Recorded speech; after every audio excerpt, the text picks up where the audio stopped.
A Sweet Little Gumdrop, Chapter 3. The limo pulls up, and immediately out comes Valentino. He walks slowly over to Elizabeth. My dearie, may tell, why are you here in an alley in Pentagon City? I'm fine with you traveling, but this is quite the odd place. Especially now that I notice all those bodies behind you. Elizabeth doesn't break contact and says in a cold and straight face, I got into a fight. Valentino shakes his head and walks down and sees the body. Getting in fights with kingpins over gambling, I'm guessing? Elizabeth just nods in silence. Valentino squeezed her cheeks, seeming playful, but putting in enough force so Elizabeth knew it wasn't playful. We can't just have that happen. That's rather irresponsible. And I'm guessing that's your friend? Oh, yes, Elijah. I remember him. Valentino looked at Elijah, who just nodded, and as a gun was put to his head by a servant. Valentino once again shook his head in disappointment. I might as well see what this place is. Perhaps I should apologize to the owner. I don't want to make any enemies, he said as he entered the club and started looking around at everything going on. He had no plan to apologize, more just to make sure anyone wasn't mad at him and to just let them know who they were messing with. He also really didn't want enemies. It was more a pain inside.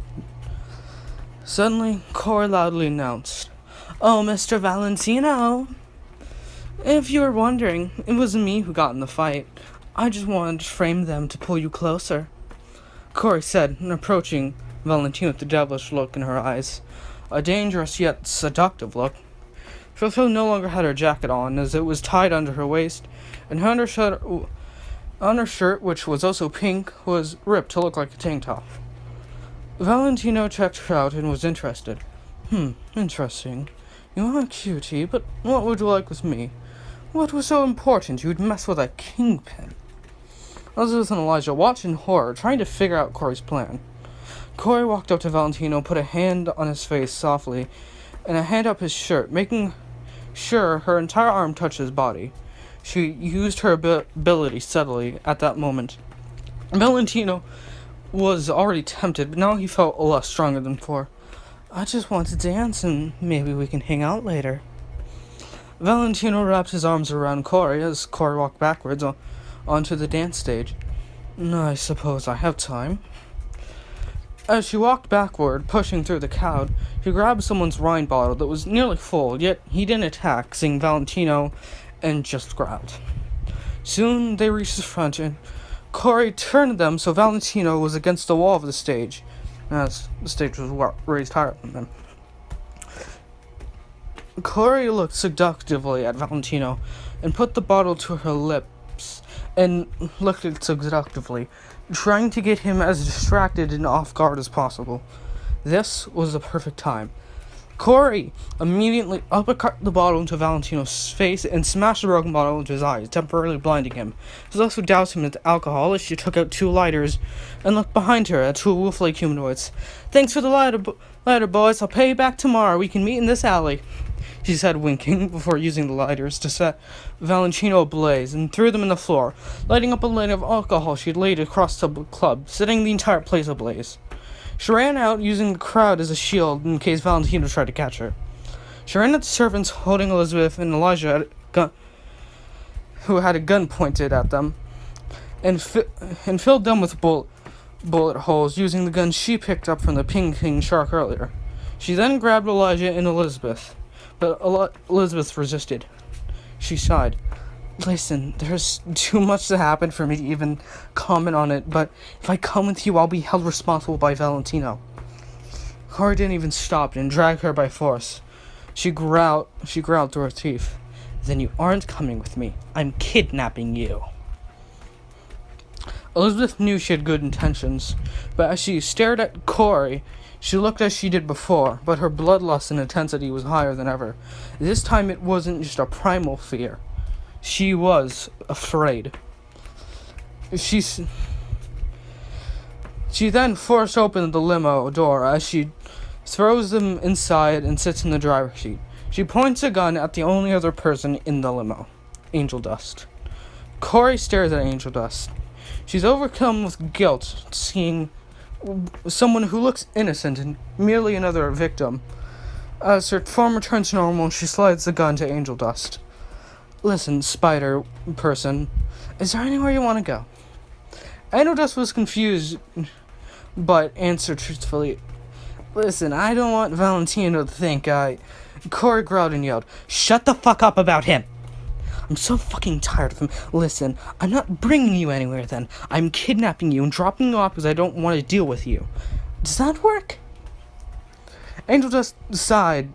He didn't want to argue. He had a chance to get the fuck away, so he took it. You know the Happy Hotel? Elizabeth instructed Corey. Down the street, take a right, and then a left. Corey nodded and speeded down the road before finding the Happy Hotel and stopping. As Angel stepped out, Corey sighs. Stay safe. Angel nods. As he opens the door, Charlie and Vaggie pop out of the hotel, and Vaggie immediately notices the limo. Is that Valentino's limo? I'm sorry, I can't. Listen, I can't do all of our forces. Angel shrugs. Well, yes, but no. Vaggie just makes a confused face before Angel further explains. Valentino stopped for one of his other toys. He saw she got into a fight in front of a club while inspecting who it was, so I checked inside the club, seeing out of boredom. I'm not sure what happened inside, but a cat demon girl came out with Elizabeth, one of Valentino's toys, and this other dude. She threw them in the car and asked where I wanted to go. I said I didn't want to be affiliated with, so she said she was kidnapping me and dropped me off as an excuse. To this moment, I'm not sure what exactly happened, but I decided to go here. Vaggie's not sure what to make of this, just sits there confused. Alistair appears, a bit in the distance, and as the limo Corey is in drives away, Alistair just watches and mutters, interesting. Corey continues to drive away. Elizabeth looks out the window and questions, where are we going? Corey sighs. I wasn't sure at first, but I made some friends in the minute of time I had. Elizabeth and Lodge just sit confused, but don't question it. Eventually, Corey comes up upon what seems to be a mansion with a gate in the giant front yard. Corey informs them, right here. Let's park far away so they don't get association. She drives for a few more minutes before getting out. Let's go. She starts charging on all fours as the others struggle to keep up with her. She takes out a bottle of water she got from the club to wash the blood off of her. Eventually, they get to the gate, and Corey presses a button and has returned to how she normally looked. A voice spoke through a speaker, sounding like a robot. Please type in the code. Corey then types in to the keypad under the small speaker a code.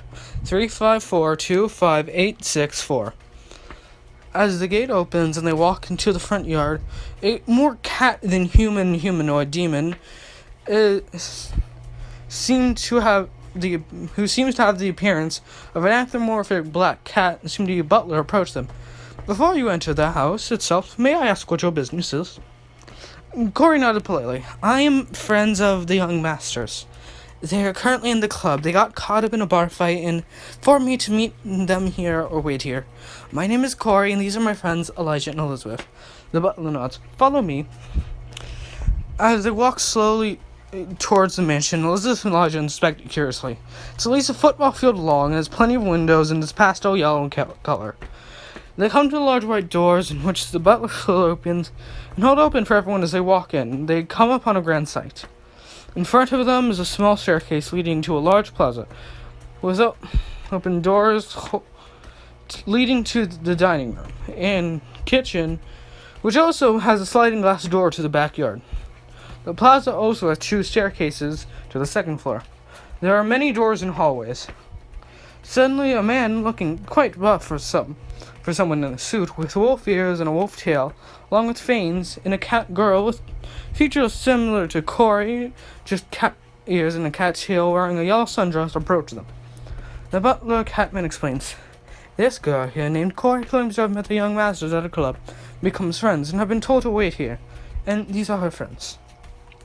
The Wolfman sniffs Corey and thinks for a bit.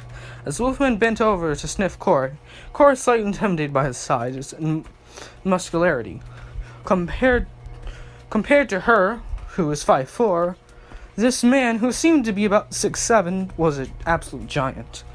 The Wolfman nodded. "Indeed, you have the smell of them.